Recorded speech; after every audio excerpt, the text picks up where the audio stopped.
vacancies. And we actually probably need to discuss a moment for the John term. It would be only 1 year, so the next board meeting we're going to discuss how to handle that. But for sure, there were 5 people that are going away, and the nomination is open now for replacement, and we will have the voting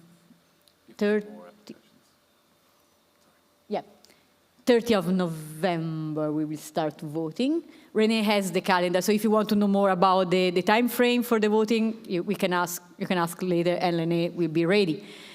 Okay, so as you might all know, that one of the nice things that we have now is the shared calendar of OSG Oceania, where everybody, all the members, can actually put their event. How does it work? They send the event to us and we put there, or everybody can? You can request access and add your own events. Tell again? You can send them to us, or you can request access if you're trusted, and we'll let you add events. That one. There's a form on the website. Okay, there is a form on our website too. So that's the QR code if you want to scan, and you might need it. And that's me. So, yay, as you have heard from Alex, this conference has been great. We have a 50,000 surplus. That means that we have around 125 Australian dollar in the bank, and Jonah will give you more detail soon. And so we are happy. That's good. That means that we can actually carry on doing our operations, supporting the community. So the grant program is still online. We have been quite quiet lately with the grants. Like the grant committee did start great with a lot of ideas, but then, of course, life and things, so we haven't been pushing much, and the community, as a result, hasn't replied and hasn't applied for grants. So please, if you know people that are interested, or if you are interested, or people that are interested to have access to grants, from micro grants are open to everybody, not only to us members, and just spread the word, and we will try. That's one of the things that we are going to try to be better of, in better communication. It's hard, so be with us or give us ideas how to better implement our communication out. We have a good year with the board. I loved to work with you guys, the one behind me, the one at home. And we only had like one board meeting that we couldn't reach the quorum. We knew that because a lot of people were traveling. We said, okay, let's try this anyway. And unfortunately we couldn't, but that was not a big interruption on our work, because maybe you're not aware, but we do have one board meeting per month. But we do communicate on a Slack channel, email, and if we have to fast-track some decisions, something often is like, well, not grants as by the say, but if we have to fast-track decisions, we cannot wait 1 month. We have some systems to actually discuss. It's Lumio, it's free software online where we can create threads, discuss there, and vote. So it's sort of like we try to be as responsible as possible, and we would like to know your feedback on that if you have any. And so that's been quite good. One of the recurring issues that we still have, and it's not our fault, is like OSG Oceania is based in Australia, and the Australian law require that we have Australian director IDs, which were quite complicated like a couple of years ago for director. It was one of the issues that I had, and I left the board, and then I came back after having that because they were not responsive. You just send a snail mail to them. You never know if they actually have received documents, and it's a bit of a problem. But as maybe Dorothy can tell, it seems it's become a little bit more straightforward. You did that in few weeks, huh? Come tell, so I can drink.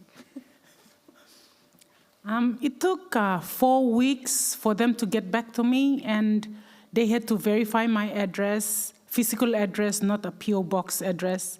So that was the only problem. When I gave them my street address, that was straightforward.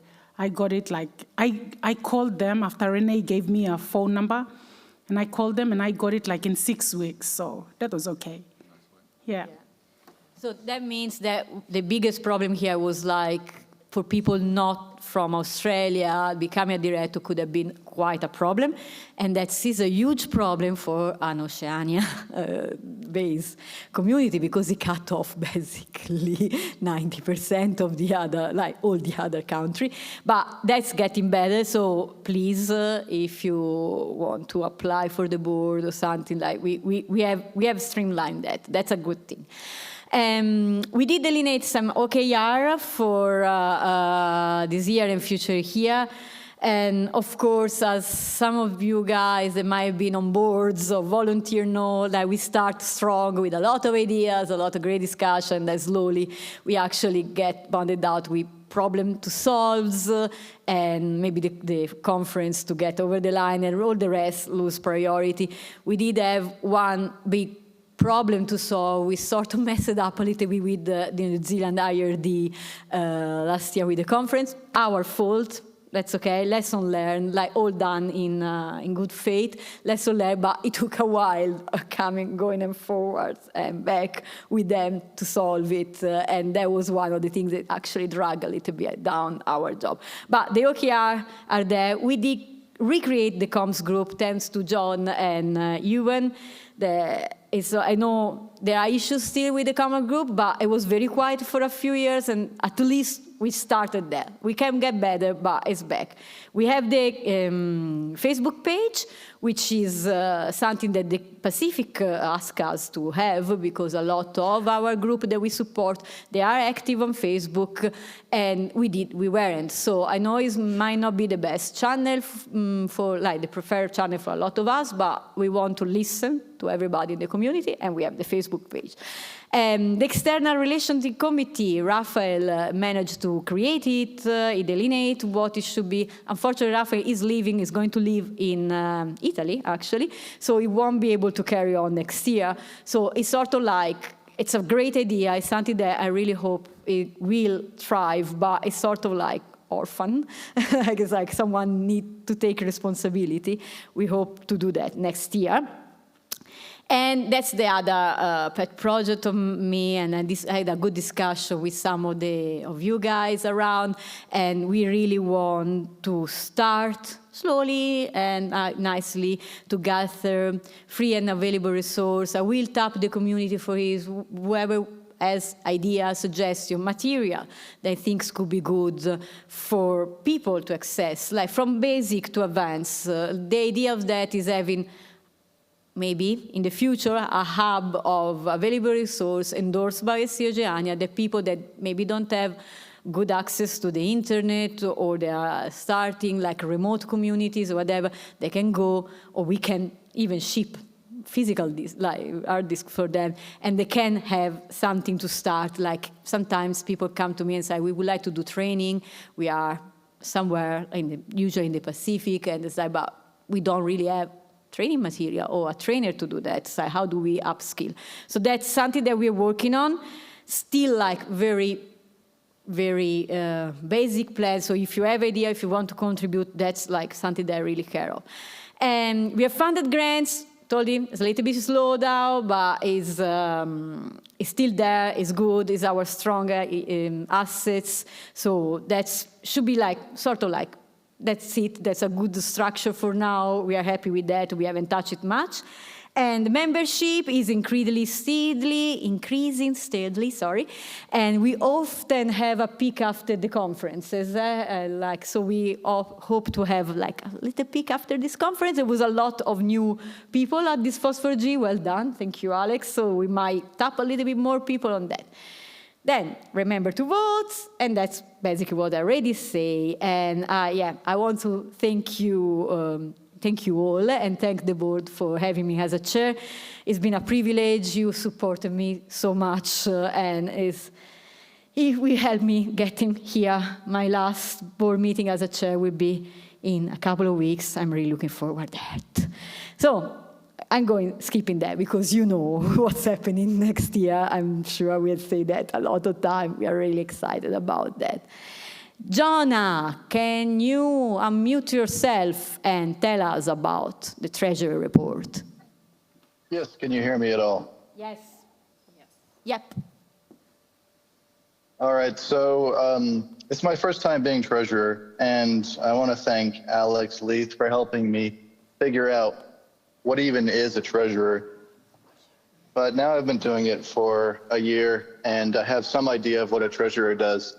And the main thing is working with accounting software, which is not the good part. The good part is paying out grants, micro grants, and funding people in our community to do the things that make our community good. And the good news is we are financially solvent, and the organization generally has somewhere between $50,000 and $100,000 in the bank. Just now we've got closer to $125,000. And me and Alex were running the numbers earlier this week, and it looks like this conference is going to deliver a surplus of maybe around $60,000. Wow. Okay. So that means we're going to have to get our community to figure out how are we going to spend this money to support our community. So I'm looking forward to that, and hopefully I can work with the board and the community more next year. There's a financial report, and it's attached to the annual report. And if you're into that sort of thing, if you have any questions, let me know. Great. Thank you, Jonah. You've been very shorter than me. Well done. Okay, question time. Fire up. Come on, tell us what you want to know, what you don't like, what you really love, whatever. Or not. If you don't ask anything, we're going to cut it too short. Come on, it's one time per month. I have a quick question. No, you can't. No, you're not allowed. You're on board. So Jonah, the Auckland conference made, I believe, a small loss, right? And that slide we were showing just before, shows a small profit for the year, about $15,000. That's the net profit for last financial year, is that right? Yeah, the conference last year in Auckland was a small loss, and the conference the year before in Fiji was a small profit. This year, there's a large profit. Great, and some of this year's conference profit is in last financial year because we were selling tickets early. So that means the financial year ends up in surplus even though the conference made a loss, yeah. Yeah, I can't really hear you, sorry. Okay, sorry. It doesn't matter. I understand the statements. If it's somebody from the audience needs more clarification, we can talk about it. Yeah. Do you need more details for the economic part?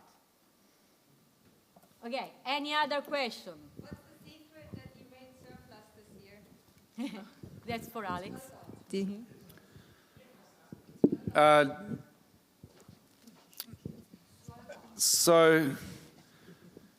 We had slightly more money from registrations, slightly more money from workshops, slightly more money from sponsorship, possibly a fair bit more money from sponsorship. Venue costs were quite affordable. The AV guys were amazing and much cheaper than the Auckland University of Technology, which is much larger and has a much bigger team. Yeah. So I think C3 is a really great venue, actually, in terms of value for money. I've heard nothing but great feedback for the event. So although AUT was free for the venue, it was expensive for catering and for AV. And so I think we need to be aware of that for the bigger conference next year. Small budget, but good sponsorship is the short answer. Any other question? Everybody's very quiet. Anything. Can I just ask, if you don't get... Do you want to do it in the mic, John, so that folks online? So if we don't get 6 nominations for the board, what's the plan? Okay. Because that's a lot of nominations. Thanks, John, for the for the question.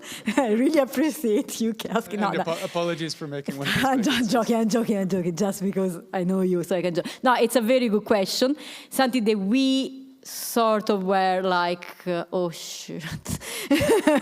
But like the Constitution is say that we can have a minimum of 3 people and a maximum of 9. So we do have 3 people that stays over, so that's locked. Of course, it's not ideal. Suppose I think having more people sometimes you make it difficult because, like, you know, you need to juggle personal life with this volunteer job. But the important thing is, like, we carry on next year, even if the worst kind of scenario, nobody apply, but we do have already some application for in the nomination, so that's good. And but if nobody applies or something happens, the 3 of us, which is me, Dorothy, and Renee, are there, and so we carry on. Being an important here because of the international conference, we all hope to have more people because. Realistically, next year, the conference will take a lot of the board attention, but we cannot, even if this is the most important thing, as Hobart was the most important event of this year, we want to carry on to do the rest, because if we just concentrate on the conference, it's how much harder to keep on tabs on grants or questions. I can be I'm totally honest with you. There was a great glitch with the committee, the grant committee. My fault too. In May, we were sort of still finalizing the budget, and I let slip 3 requests. And they expired because people that go on microgrants often they just can I have $250 for an event that I'm running next week? So we try to be fast responsive, but they slipped, and we contacted them back and say, sorry, it slipped. It was a month ago, so sorry, that was 3 weeks, a month. Do you still want to do that? Do you still want the money? They didn't reply, so I really hope we didn't lose the connection. But that's what's happened when volunteer people, and when you have other things. We were trying to finalize the budget. We have the problem with the IRD, with a lot of other things going on. So having a board that have a little bit more people, it's better because we can have someone that say, okay, no, I take care of this. You carry on with some other pressing job. So yeah. Just maybe, I mean, one possibility is that you have fewer people, and that there may be some positives that come out of that, like maybe the board doesn't have to be responsible for doing all the volunteer things, because it is a volunteer community. Yes. The board has jobs to do, but the board doesn't necessarily have to be responsible for making posts on the website, all those things that could actually be more better distributed amongst a broader group of people that don't necessarily have to attend board meetings, don't necessarily have to be responsible for finances, and just so there may be some positives that come out of if a smaller group is the result. So anyway, just a thought. Yeah, no, it's a good thought. I want even the other, stop me if you want to interact, because from my personal experience, I was on the board 4 years ago, then I stopped the board and I carry on doing only the grants, and that's where I was the most active with the grants, because I didn't have to be on the board doing all the other decisions. I just had the grants to do, and it was great. The problem is, and it's our problem, not the community, but it's our problem, is engaging the community, having people that say, yay, I want to do that, and really does that. Sometimes, maybe that's my experience, but someone can jump in. Having someone that is in the board sort of drive the group and the committee more. Yes, you can jump in when I finish. So that's my experience. So yes, I agree with you. There would be a small board and more involvement with the volunteers group, but it's difficult. And I'm not sure we are still there. Alex. I'll be really quick. It's Phil Wright from Connex, your colleague. Yeah. He gave the talk. Is that? Phil, hi. Sorry, Phil. You made the point about finance not necessarily being the limiting factor in terms of getting stuff done. It's often, my interpretation was it's cognitive load. And even if there's a committee doing stuff, you need someone on the board saying, here are the targets, here are the KPIs, this was what needs to be done, and like all of that's work. And sometimes it's easier just to do it yourself than to delegate and manage and monitor. And that's part of leadership, and that's what we are as a board. We're all volunteers, us, the people that we're working with, the subcommittees, all of that. And so time, cognitive load, money are all constraints for the things that we get done, is I guess my comment. I'd just like to talk about the membership working group, which works really well and is just so, does what it needs to do, and it's completely separate from the board, apart from having 2 board members who monitor it. And all the processes work through there, and all the decisions are made by people outside the board that then come back to the board for ratification.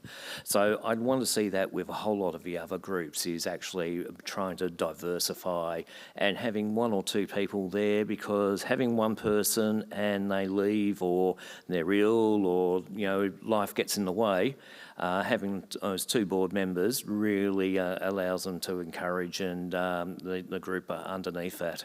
And that's what I hope will happen next year. Any other question? Yeah, it's pretty much what you were talking about, is because when I've been talking to people about going on the board, some of them just go, no, I just don't want to do. All I want to do is just do. And I sort of think, like, if each board member has a couple of people who just want to do, I think that would be really helpful. And it makes it a lot more attractive, I think, to become a board member.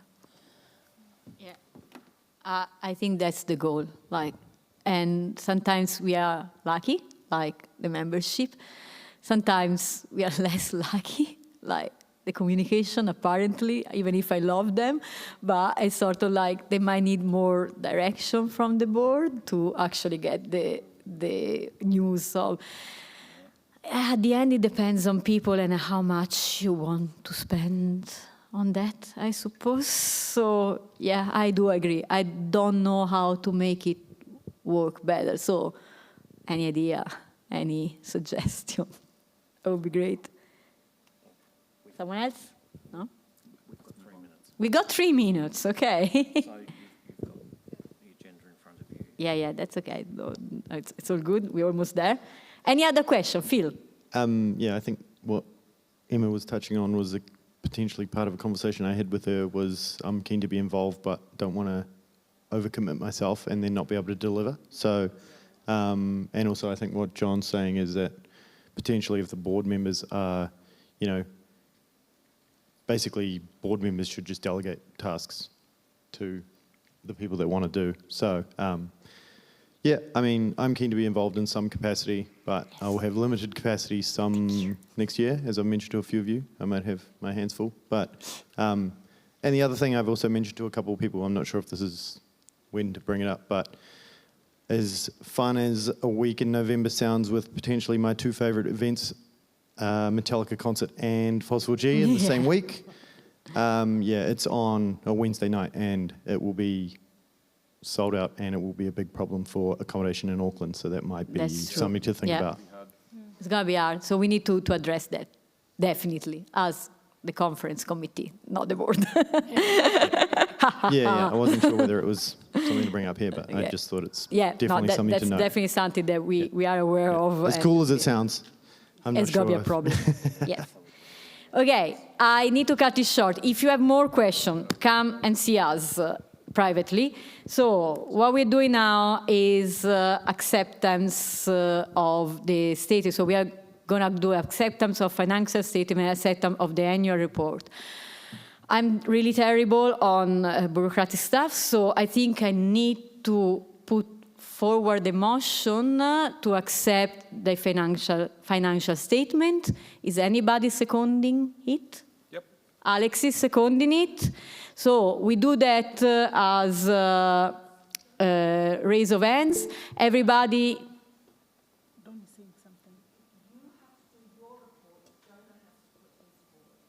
Okay. Jonna, do you want to put the motion for your report? Oh, yeah. I move to accept the financial report. Yeah, I second it. So we do that as a raise of hands. Everybody agree to accept the financial? Yeah. Anybody disagree? Okay, so that's accepted. And then now, so that's acceptable of annual report. You can scan it here if you ever read. I'm sure you all have read it. We put a lot of effort on doing that. So I put forward the motion to accept the annual report. Does anybody want to second it? Alex? Alex is seconding it. Has everybody agreed to accept the annual report? Does everybody agree? Yes. Does anybody disagree? No. Accepted. That was great. And to finish off, thank you again to the amazing work of the conference committee. It's been a huge success. We love it. We love having the big surplus. We love you all. Thank you, guys. Do you want to thank the outgoing members? Oh, yeah, of course, sorry. I want to actually thank the outgoing member of the board. Yeah, see, you give him a drink. So thank you, ongoing members. A pleasure to work with you. Thank you, and Jonathan, and Rafael and Alan that's not here too. And that's it. Remember, we're voting coming soon. And if you want to put your name on for nomination, it will be appreciated. Thank you so much for being with us. Now you're free to go. Woohoo! Thank you, Ellie. Thank you. On behalf of the outgoing members and the other members of the board, I'd like to thank Elisa as well for doing a fantastic job as our chair. Thank you very much, Ellie. Okay, done.